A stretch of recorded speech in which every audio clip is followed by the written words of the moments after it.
శ్రీ సాయి సచ్చరిత్ర. బాబా వంట పాత్ర. బాబా భిక్ష చేసి తెచ్చిన పదార్థాలను అందరికీ తీసుకొనివ్వడమే కాక ఒక్కొక్కసారి బాబానే స్వయంగా వండి తమ భక్తులకు తినిపించేవారు. ఈ వంటను బాబా ఎంతో శ్రద్ధగాను రుచిగాను చేసి పెట్టేవారు.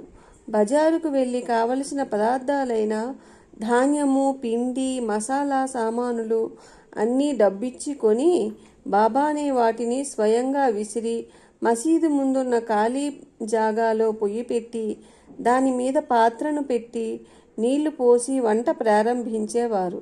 బాబా దగ్గర 100 మందికి సరిపోయే పెద్ద గిన్నె, 50 మందికి సరిపోయే ఇంకో చిన్న గిన్నె ఉండేవి. ఒక్కొక్కసారి చక్కెర పొంగలి, ఒకసారి మాంసపు పలావు వండేవారు. మసాలా దినుసులన్నీ నూరి వంట పాత్రలో వేసేవారు. పప్పుచారులో గోధుమ పిండి బిళ్ళలు వేసేవారు. అప్పుడప్పుడు అంబలి వండేవారు. ఈ రకంగా ఎంతో శ్రమ తీసుకుని పదార్థాలను ఎంతో రుచిగా వండేవారు. అన్నం ఉడికిందో లేదో తెలుసుకోవడానికి గరిటెకు బదులు తన చేతిని గిన్నెలో పెట్టి ఉడుకుతున్న పదార్థాలు తన చేతితో కలిపేవారు. అయినా చెయ్యి కాలేది కాదు.